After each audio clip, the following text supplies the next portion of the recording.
إذا كنت مسلما ادعمنا بالإعجاب لمعرفة عدد المسلمين في هذا الفيديو، ولا تنسى الصلاة على النبي في كومنت.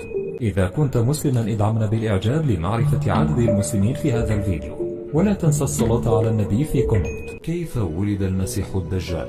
ومن هم والديه؟ ولماذا قتلهم؟ وأين مكانه الآن؟ وماذا حدث لحظة ولادته؟ قيل عنه كان أبوه طويلا ضرب اللحم، وأمه فرداخية اللحم طويلة اليدين عظيمة الثديين. فهذه أدق التفاصيل التي قيلت عن والدي المسيح الدجال، والتي لا يعلمها الكثير من المسلمين. وماذا حدث أثناء وبعد ولادته؟ وماذا فعل الشيطان قبل ولادة الدجال؟ ولماذا كتب داخل ألواح موسى أنه أعظم فتنة على وجه الأرض؟ ولكن إذا كنت مسلما لا تنسى اللايك لنعرف عدد المسلمين في هذا المقطع، كما لا تنسى أن تصلي على النبي في كومنت. من الأحاديث المنتشرة عن والدي المسيح الدجال حديث قال عنه أبو عيسى أن هذا الحديث حسن غريب، وقال الألباني رحمه الله حديث ضعيف. تقول رواية هذا الحديث أن النبي صلى الله عليه وسلم قال: يمكث أبو الدجال وأمه 30 عام لا يولد لهما ولد، ثم يولد لهما غلام أعور أضر وأقل منفعة، تنام عيناه ولا ينام قلبه. أبوه طوال ضرب اللحم كأن أنفه منقار، وأمه فرداخية طويلة اليدين عظيمة الثديين. قيل ولد المسيح لرجل وامرأة من نسل يهودي بعد 31 سنة من الزواج في السامر في فلسطين قبل ميلاد موسى عليه السلام. وقيل كانت السامر عاصمة اليهود بعد سليمان عليه السلام. وكانت أسرة الدجال من الوثنيين يعبدون تمثالا لبقرة يذبحون ويتقربون لها، والشيطان يأخذ قرابينهم فيزدادهم تصديقا وكفرا. وكان طلبهما أن يرزقا بولد ذكر، فأراد الله لهما أن تحمل المرأة، فكان زوجها يأتيها في الحيض، فكانت نطفة شيطانية. وكان إبليس معهما خطوة بخطوة، ونادهما التمثال وقال: اذبحوا لي بقرة حتى يكون المولود ذكرا. وهو يعلم أن الله ما يريد، وصدق وهو من الكاذبين. وجاء المولود مسخا نعيم العين، ينام الليل والنهار، وقليلا ما يصحو ليرضع من أمه، حتى أصيبت باحتباس اللبن وماتت بذلك، وكان أضر شيء لأمه. وظل هكذا لعدة سنوات لا يتحرك إلا قليلا. وظن أبوه أنه مشلول لغضب الآلهة عليه، وهو يقدم القرابين والطاعة لإبليس، ويطعم ابنه حليب الغنم، ويحاول إيقاظه، فكان يصحو ليشرب وينام. وما كان أبوه يعلم أنه حي إلا بوضع أذنه على قلبه، كما قال رسول الله صلى الله عليه وسلم: تنام عيناه ولا ينام قلبه. وبعد بضع سنين يستيقظ أبوه فجأة ليجد ابنه نائما في حضن البقرة التي يعبدها، وأن إبليس تلبسه وصار به إلى هناك. وأخبر الرجل الجميع أن ابنه المشلول سار إلى هناك، واتهموه بأنه هو الفاعل. فاجتمع الناس ليروا المعجزة، فأمرهم الحاكم بسجن الرجل، لأن لا إله إلا الحاكم.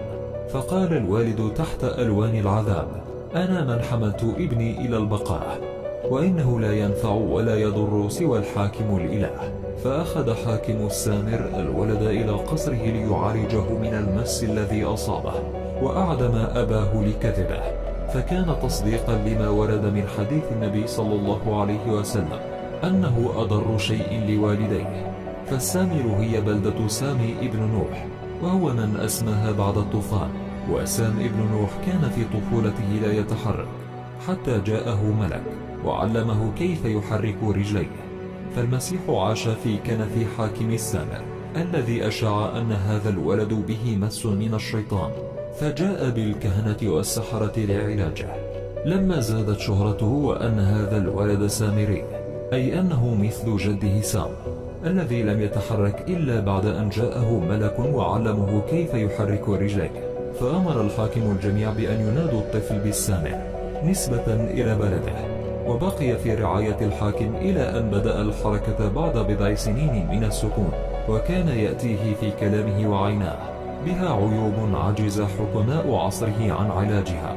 وبين عشية وضحاها جاء العذاب الأليم، وأمر الله عز وجل جبريل بأن يخسف بأهل السامر الأرض وهم نائمون، لأنهم أهل زنا، إلا طفلا صغيرا في قصر الحاكم عليه أن يحمله إلى جزيرة، وأن يتركه هناك وحده، وأن يزوره بأمر من الله تعالى لمنحه الطعام والماء. وتمت كلمة ربك بالحق. يعود الروح الأمين جبريل بالطعام إلى هذا الطفل الوحيد بأمر من ربه سبحانه وتعالى، فهم لا يعصون الله ما أمرهم.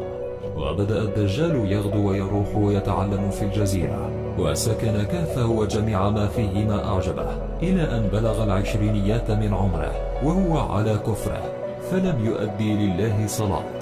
وتكمل الروايات قائلة أنه لم يؤدي التسابيح التي علمته الدابة التي كانت معه عند الصخور، وكانت تزوره من حين لآخر، وهي تحاول لفت انتباهه لأمر هام، ويتبعها إلى الصخور في محاولة منها أن تذكره بما فيها.